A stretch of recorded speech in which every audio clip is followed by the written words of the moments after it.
Hey, welcome to Miss World. We're here to interview the great Raphael. We're at his home. Now let's go inside.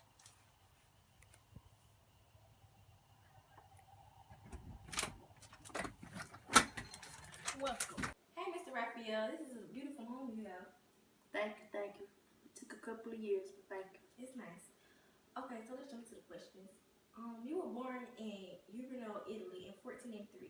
Your father was an artist who worked for the Duke of Urbino. Urbino itself was known to be a city where people valued their art. How did the experience of learning from your father and living in Urbino influence your desire to paint?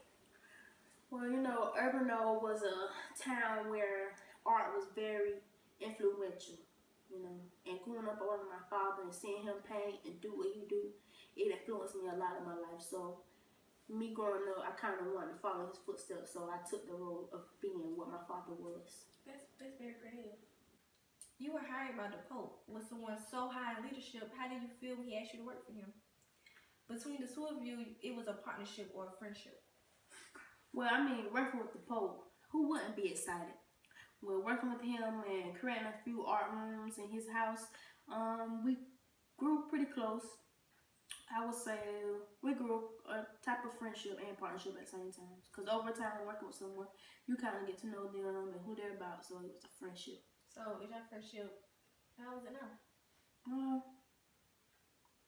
I said we're still pretty cool. We're both pretty busy people in the world. So whenever we see each other, we speak. That's great. When you moved to Rome, you ventured off into making a fresco styles for the Pope. And your love for it grew more and more because of your continuation of creating them. Each cycle has a name, meaning, and is placed in a special location. And your cycle, like the trumpet of religion and the expulsion of Halidors, just to make a few, what was your influence and meaning behind a few of those? Well, my frescoes all have a meaning between trust, God, and beauty. And they also have theological theories as well. So I try to put, a great influence on my frescoes, and all of them have a certain meaning and what they mean. So all of them are special to me and also special to society. That's great. So when you did all of that, like, what was one of your mind? To touch and influence the generation or the people that was going to see and view what I had ahead of them. I want people to see my pictures and think like, wow. Like, I want them to see something different. I want to be different from other artists and other painters. I want people to think deeply when they view my pictures. That's great.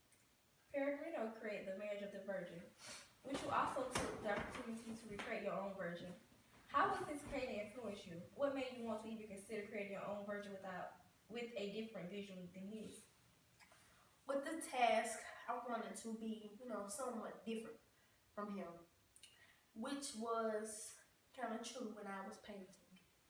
I used more mathematical skills than him, which kind of made my painting seem more realistic than what his did. Okay, so when you use all of that, and how did you go back and look at his and look at yours, and what did you see different? I told you they would seem more realistic from his. Okay. There was a great issue between you and the great Michelangelo. It seemed like y'all were rivals, a love-hate type thing. You two worked with the Pope, but it seemed as if he wanted his work to be more private, and he didn't even consider looking at your art.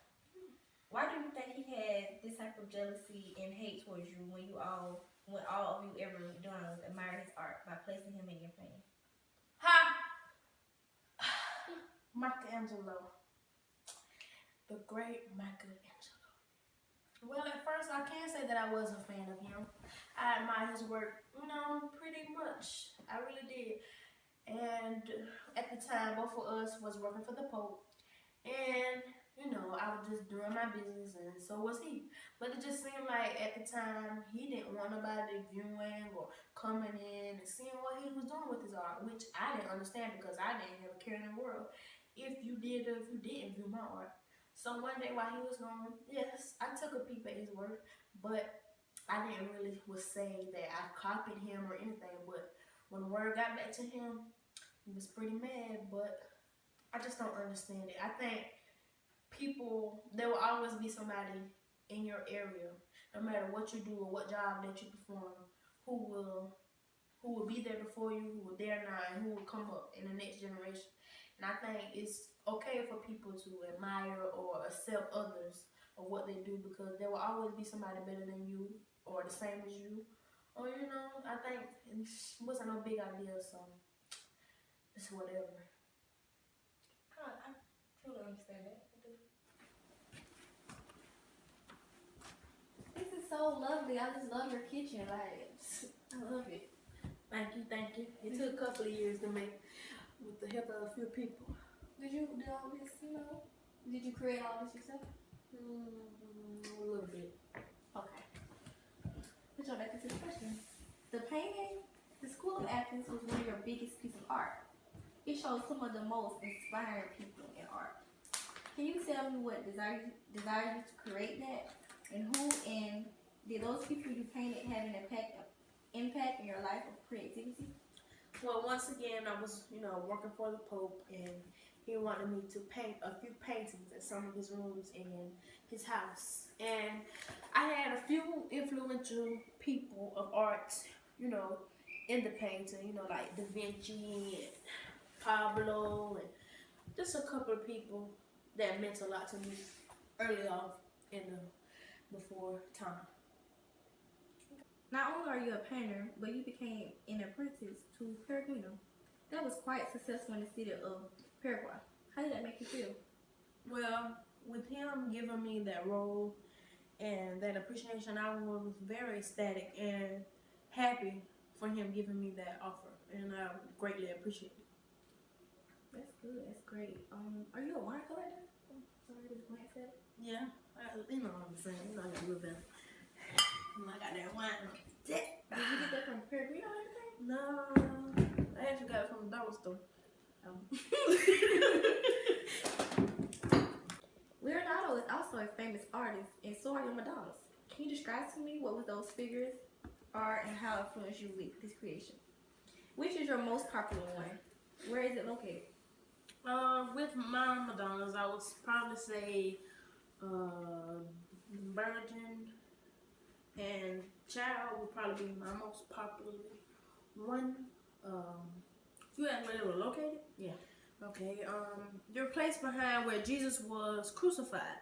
Like I said before in the earlier interview, I like for all my portraits and paintings and anything that I do to have a special meaning and message behind it. So with that, I was trying to show how, Virgin Mary and the child Jesus kind of show where he was born but died at the same time. So kind of put a special meaning with that together. So that's one of my favorites. I love that. Thank you. Okay, I'm almost done with my interview. I just want to go outside on your patio and do like 2 more questions. That's fine. Okay, that's fine. After you. Okay. Okay, I'm gonna ask you a little personal questions. Well, I hope not too personal. It's not. It's been stated that you've been married several times and it never worked. So what is it? Why doesn't it work? Like Well, honestly, because I think I'm a fine guy, I don't obviously see what's wrong with my appearance, but I think it's something to do with sort of my fame, or maybe it's them, I would never know, but sure it's them? I'm pretty positive it's them, but I think it is something to do with my fame, when you have a lot of attention towards you being so popular in the world and whatnot. I mean, you can't help who talks to you, who does it, but I mean, maybe I'm so busy with doing certain things, certain jobs, but this is what I love to do. It's my job. Either you're going to get with it or you're going to get lost. One or the other. Yeah, you're right about that. I guess that's why I'm not married yet. But okay, if you go back in time and change one thing, what would it be and why? And how would you do it? If I can go back in time and change one thing, why would I change it? I honestly think I wouldn't change one thing. I think life happens for a reason. I think God and the universe happens to let things happen a certain way. I think I had a pretty good life, even though it started off pretty rough. But I think as life goes on, every L that you take, you learn from it. And you make that comes your W, because you learn from everything that you go through in life. Your mistakes, everything bad that happens to you, turn it around and make something great out of it. So I probably wouldn't change my life, because if I was to go back in time and change my life, I think things would be different right now. And I'm pretty happy with life right now. That is great. Okay, the interview. I appreciate you being on Why Miss World. Your interview was great. I love it, and I know your friends will too. Thank you so much.